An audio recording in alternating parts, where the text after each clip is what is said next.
ஸ்ரீமத் வரவரமுடியே நமக. ஸ்ரீ அண்ணன் திருவடிகளே சரணம். அண்டாள் நாச்சியார் திருவடிகளே சரணம். இன்று திருப்பாவை ஜெயந்தி.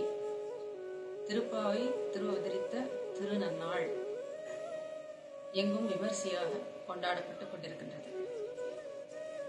இன்னோ திருவாடிப்பூரம் எமக்காகவன்னோ இங்கு ஆண்டாள் அவதரித்தாள்.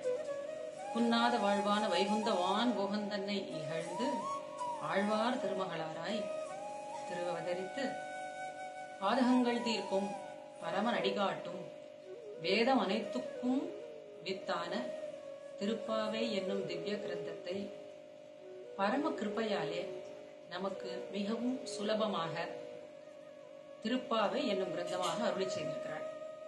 இந்த திருப்பாவையில மொத்தம் 30 பாசுரங்கள் இருக்கு.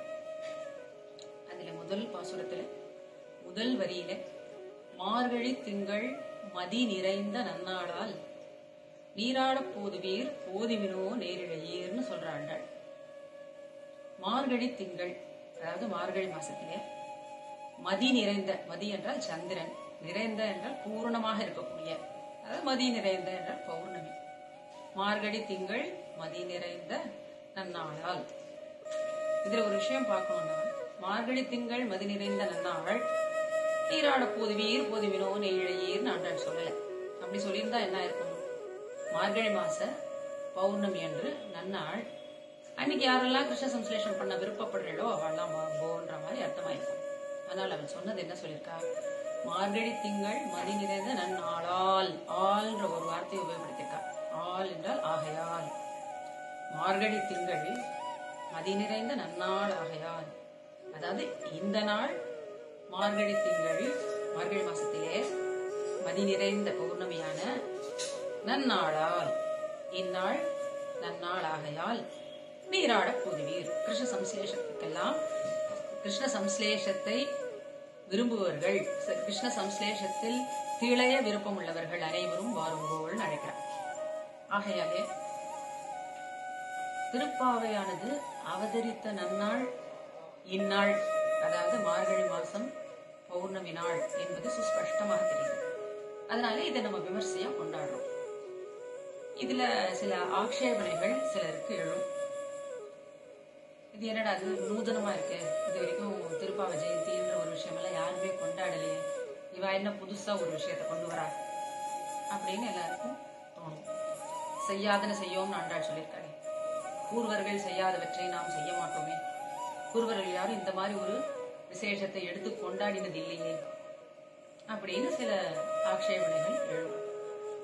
செய்யாதன செய்யும் அப்படின்னா, நம் பூர்வர்கள் சொரூபத்துக்கு விருத்தமான செயல்களை செய்ய மாட்டார்கள். சாஸ்திரத்திலே சொல்லப்பட்டிருந்தாலும் அது சொரூபத்துக்கு விருத்தமாக இருந்தால் அதை அவர்கள் செய்ய மாட்டார்கள். அதனாலே அவர்களுடைய திருவுள்ளத்தை நாம் உணர்ந்து அந்த சொரூப விருத்தமான விஷயங்களை நாம் செய்யக்கூடாது. இல்லை என்றால் செய்யாதன செய்யும், இல்ல இல்ல அவர்கள் செய்யாத எந்த வேலையும் நாம செய்ய மாட்டோம் அப்படின்னு சொன்னா, அந்த காலத்துல எலக்ட்ரிசிட்டி இருந்ததோ? இப்ப நம்ம எலக்ட்ரிசிட்டி யூஸ் பண்றோம். மொபைல் இருந்ததோ, ஐபேட் இருந்ததோ, இதெல்லாம் யூஸ் பண்றோம். ஏன் காதால எழுந்த உடனே பல்லு தேய்க்கவே நமக்கு முடியாது, பிரஷ வச்சுதான் நம்ம தேய்க்கிறோம். அவர்கள் அதெல்லாம் செய்திருப்பார்களானா செய்திருக்க மாட்டாங்க. அதனால இந்த செய்யாதன செய்யோன்றதை எப்படி எடுத்துக்கணும் அப்படின்னா, ஆத்மஸ்வரூபத்துக்கு விருத்தமாக இருக்கக்கூடிய செயல்களை ஆச்சாரியர்கள் பூர்வாச்சாரியர்கள் செய்ய மாட்டார்கள், அதை நாமளும் செய்ய மாட்டோம். சரி, செய்யாதன செய்யோம்னு சொல்லியாச்சு அப்படின்னாலே அவர்கள் செய்தவைகளை செய்வோம்ன்ற ஒரு அர்த்தமும் புலப்படுறது இல்லையா? செய்யாதன செய்யும், அப்ப அவர்கள் செய்தவைகளை செய்வோம்ன்றது புலப்படுறது. ஆண்டாள் நாச்சியார் அவள் இருந்த காலத்திலே ரங்கநாதனை அடையணுங்கிறதுக்காக அழகர் இடத்துல 100 தடவை அக்கார அடிசல் பண்றேன்னு பிரார்த்தனை பண்ணினார். நாரணர்கள் மாலும் சோலை நம்பிக்கு நான் 100 தடாவில் வெண்ணை வாய் நேர்ந்து பராவி வைத்தேன்னு சொல்றார். இந்த பாசுரத்தை கேட்டுட்டு சுவாமி எம்பெருமானார் வாய் நேர்ந்தாலே இவள் அதை பண்ணினாளான்னு விசாரிக்கிறார். அவள் அதை பண்ணலேன்னு உடனே 100 தடவை அக்கார வெடிச்சல அழகருக்கு சமர்ப்பிக்கிறார். அதை கண்டு மிகவும் மனம் உவந்து ஆண்டாள் உடனே அர்ச்சையில இருக்கிற ஆண்டாள் ஒரு அடி வந்து அண்ணான்னு சுவாமி பெருமானார கூப்பிட்டுதான் நம்ம கேள்விப்படுறோம். அதனாலே அவருக்கு கோதாகிரஜர்ங்கிற திருநாமம். அதனால் ஆண்டாள் சுவாமி எம்பெருமானாரை மிகவும் உகப்பாலே அண்ணன் என்று அங்கீகரித்தாள். அஞ்சு குடிக்குறு சந்ததியாய் ஆழ்வார்கள் தம் செயலை விஞ்சி நிற்கும் தன்மைகள். ஆழ்வார்கள் செயலை விஞ்சி நின்று அச்சையிலிருந்து ஒரு அடி வந்து எம்பெருமானாரை அண்ணன்னு சொன்னான். அஞ்சு குடிக்கு ஒரு சந்ததி, இவள் அடுத்து தனக்கு சந்ததியை உருவாக்கினான். சுவாமி எம்பெருமானாரை அண்ணான்னு சொல்லி. சரி, இதே போல சுவாமி மணவாள மாமனிகள் உபதேச ரத்னமாலையில சொல்லும்போது அந்தமிழால் நற்கலைகள் ஆய்ந்து உரைத்த ஆழ்வார்கள். இந்த உலகில் இருள் நீங்க வந்து உதித்த மாதங்கள் நாள்கள் தமை அப்படின்னு அவர்கள் வந்து உதித்த நாள்கள் மாதங்கள் ஊர் இவையெல்லாம் அடையவா சொல்லிட்டே வர. அந்தமிழால் நற்கலைகள் அவற்றை ஆய்ந்துரைத்த ஆழ்வார்கள். இந்த உலகில் இருள் நீங்க வந்து உதித்த மாதங்களை சொல்லியாச்சு.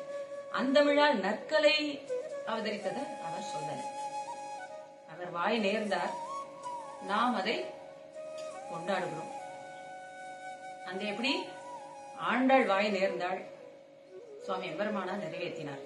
அதே போல இங்க சுவாமி மணவாள மாமுனிகள் வாய் நேர்ந்திருக்கார், அதை நாம் கொண்டாடுகிறோம். ஆகையாலே இது ஆச்சாரியர்களுக்கு மிகவும் உகப்பாகவே இருக்கும்.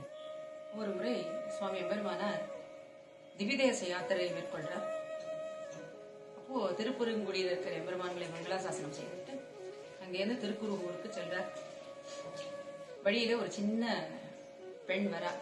அவள் இடத்துல, அம்மா திருக்குறுகூருக்கு போகணும், இன்னும் எவ்வளவு தூரம் இருக்கு இங்க இருந்து அப்படின்னு கேட்கிறார். என்ன ஐயர தேவரீர் திருவாய்மொழி ஓதிட்டு இல்லோ அப்படின்னு அந்த பெண் சொல்றா. திருவாய்மொழி ஓதணுமா? திருக்குறுகூருக்கு இங்கேருந்து போக தூரம் எவ்வளவுன்னு கேட்டா அதுக்கு திருவாய்மொழி ஓதணுமாமா அப்படின்னு கேட்கிறார். நம்ம ஆழ்வார் சொல்லியிருக்காரு திருக்குறுங்குடி பதிகத்துல, கூறுதல் வருது செய்யாயே அப்படின்னு சொல்லியிருக்காரு. அப்படின்னா என்ன அர்த்தம்? திருப்புலிங்குடியில இருந்து திருக்குறுகூர் கூப்பிடு தூரத்துல தானே இருக்கு, இதே தேவலி அறிகிறோம் அப்படின்னு சொல்றாரு. அதை பார்த்து ரொம்ப ஆச்சரியப்படுறாரு. எப்படி இது ஒரு திருவாய்மொழியில் இருக்கிற ஒரு வரியை வச்சுட்டு அந்த குழந்தை இவ்வளவு அழகா திருவாய்மொழிய அனுபவிக்கிறாளே அப்படின்னு அந்த குழந்தைய ரொம்ப மெச்சதான் நம்ம கேள்விப்படுறோம். இப்படி ஒரு திருவாய்மொழியில் இருக்கிற வரிய ஒரு குழந்தை எடுத்து சொல்றதையே சுவாமி எம்பெருமானார் வச்சினாருன்னா இது திருப்பாவை. இந்த கிரந்தமானது வேதத்துக்கு வித்து. கோதை தமிழ் வேதத்துக்கு வித்து அப்படின்னா என்ன? வித்து என்றால் பீஜம். வேதத்துக்கே பிறப்பிடம். வேதம் அனைத்துக்கும் வித்து. வேதத்துக்கும் மட்டும் இல்லை, வேதம் அனைத்துக்கும்.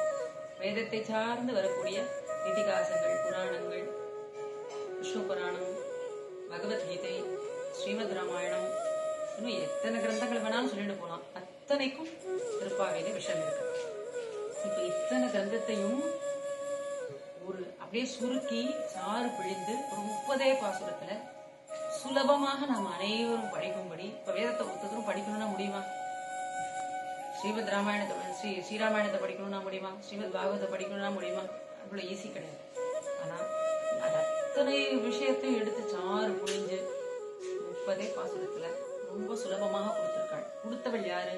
சாக்ஷாத் பூமி பிராட்டி. அவள் எதை இழந்து வந்தால் வைகுந்த போகத்தை இழந்து நமக்காக இங்கே திருவாவதாரம் பண்ணி இந்த திருப்பாவை கிரந்தத்தில் அவள் சென்றிருக்கிறாள். அப்போ இந்த திருப்பாவை அவதரித்த திருநாளை நாம் நிச்சயமாக கொண்டாடத்தானே வேண்டும். அதனால் இந்த கொண்டாட்டமானது பூர்வர்களுக்கு மிகவும் உகப்பைத்தான் அளிக்கும். சரி, இப்படி ஏதோ ஒரு விஷயத்த சொல்லி நூதனமா ஒன்ன பண்ணி இதுக்கு நீங்க ஜஸ்டிஃபை பண்ண பாக்குறீர்கள் அப்படின்னு தோணினால், பொதுவா பூர்வர்கள்லாம் நமக்குன்னு சில விஷயத்தை விட்டு செல்வார்கள். ஒரு உதாரணத்துக்கு பார்த்தோம்னா, சுவாமி எம்பெருமானார் காலத்திலே அவரை திருவாய்மொழிக்கு வியாக்கியானம் அருளை செய்து அருளும்படி கேட்கிறார்கள். அவர் அதுக்கு வியாக்கியானம் அருளவில்லை. ஏன்? அவர் வியாக்கியானம் அருளிட்டா மற்றவாள்லாம் திருவாய்மொழியை தொடமாட்டா. சுவாமி எம்பெருமானார் அருளியாச்சு, அதனால இனிமே அதுக்கு வியாக்கியானத்தை யாரும் அருள மாட்டார்கள். அப்படி இருந்திருந்தால் நமக்கு இன்று நாம் காலக்ஷேபத்துக்கு விஷயமாக வைத்திருக்கக்கூடிய ஈடு வியாக்கியானங்கள் கிடைத்திருக்காது. அதனால் எம்பெருமானாரும் அந்த ஆச்சாரியர்களும் நாமும் ஒன்னா அந்த ஆச்சாரியர்கள் வியாக்கியானத்தை அருளினார் போல் நாம் அருள வேண்டுமா என்று கேட்டால் அப்படியெல்லாம் சொல்வதற்காக நாம் முற்படவில்லை. ஆனால் இந்த திருப்பாவை கிரந்தத்துக்கு நம்முடைய கிருதஜதையை தெரிவிக்கிறார். அந்த திருப்பாவை அவதரித்த நன்னாளை நாம் கொண்டாடுகிறோம். அதனாலே இது நிச்சயமாக பூர்வர்களுக்கு உகப்பாகவே இருக்கும். இது சுரூப விருத்தம் அன்று. இதை எல்லாரும் மனசுல நன்றாக பதிய வச்சுக்கணும். இது எதற்காக நம்ம கொண்டாடுறோம் அப்படின்னா, நம்மளுடைய கிருதஜதையை ஆண்டாள் நாச்சியாருக்கும் இந்த கிரந்தத்துக்கும் தெரிவிப்பதற்காக இந்த ஜெயந்தியை கொண்டாடுறோம். சரி, இதை எப்படியெல்லாம் கொண்டாடலாம் அப்படின்னா, மார்கழி மாசம்னாலே திருப்பாவை பல போட்டிகள்லாம் வைக்கிறோம். அப்புறம் பல கருத்தரங்குகளை வைக்கலாம். போட்டிகள் நார்மலா திருப்பாவை பாசுரங்களை சொல்ல சொல்லி போட்டி வச்சு அதுக்கு ஒரு பரிசு மாதிரி கொடுக்குறாங்க. அதற்கு பிறகு நம்ம என்ன பண்ணலாம், திருப்பாவையும் படிக்க சொல்லலாம். அதற்கு உண்டான அர்த்தங்களையும் குழந்தைகளை சொல்லலாம். ஒரு கருத்தரங்கு மாதிரி வைக்கலாம். வச்சு திருப்பாவைய ஒவ்வொரு வயசுக்கு ஏற்ற மாதிரி ஒரு வயசுக்கு ஏற்ற மாதிரி குழந்தைகளுக்கு டாபிக்ஸ் கொடுத்து பேச சொல்லலாம். பேசி இந்த திருப்பாவை நன்னாள் அன்னைக்கு, மார்கழி பௌர்ணமி அன்னைக்கு அவர்களுக்கு பரிசு கொடுக்கலாம். அவர்களை பெருமைப்படுத்தும் வகையில, இந்த திருப்பாவை எடுத்து படிச்சதற்காக அவருக்கு பெருமைப்படுத்தும் வகையில இந்த ஃபர்ஸ்ட் பிரைஸ் செகண்ட் பிரைஸ்லாம் இல்லாம அத்தனை பேருக்கும் பரிசு கொடுத்து அத்தனை பேரையும் மகிழ்விக்கலாம். அதே போல பாடலாம், திருப்பாவைய பாட்டாக பாடலாம். இது மாதிரி பல விதமா பண்ணலாம். இல்ல இந்த காம்படிஷன் போட்டிகளை அன்னைக்கே கண்டக்ட் பண்ணலாம். அதாவது திருப்பாவை ஜெயந்தியை முன்னிட்டு நடத்தப்பட்ட போட்டிகள் அப்படின்னு சொல்லி நம்ம கண்டக்ட் பண்ணலாம். இப்படி எந்த விதமாக எல்லாம் நம்ம அந்த நாளை கொண்டாடணுமோ அப்படியெல்லாம் கொண்டாடலாம். இனி மேல மேல மேல நம்ம என்ன பண்ணணும்னா, உலகம் முழுக்க இந்த தினத்தை மிகவும் விமரிசையாக கொண்டாட வேண்டும்.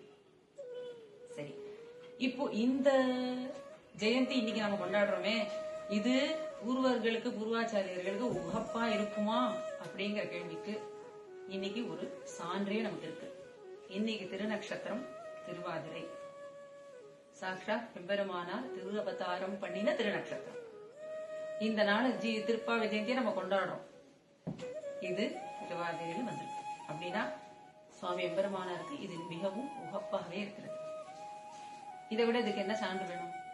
அதனால இந்த திருப்பாவை ஜெயந்தியை நாம் அனைவரும் உலகம் முழுக்க ஆண்டாள் நாச்சியாருக்கும் அந்த திருப்பாவை கிரந்தத்துக்கும் நம் கிருதஜதையை தெரிவிக்கும் வகையிலே விமரிசையாக ஒரு திருவீதி உலா மாதிரி வந்து நாம சங்கீர்த்தனம் பண்ணிண்டு திருப்பாவை நன்னா வாய்விட்டு பாடிண்டு ஆச்சாரிய பஜனைகள் எல்லாம் சொல்லிண்டு வந்து நன்றாக அனைவரும் கொண்டாட வேண்டும் என்பதுதான் அடியவங்களுடைய பிரார்த்தனை. இந்த பிரார்த்தனையோடு இந்த உரையை முடித்துக் கொண்டு திருவீதி விழாவிற்கு செல்வோம். அடியேன் ஸ்ரீமதி ராமானுஜாயம்.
செங்கண் கரிமதியம் போல் முகத்தான்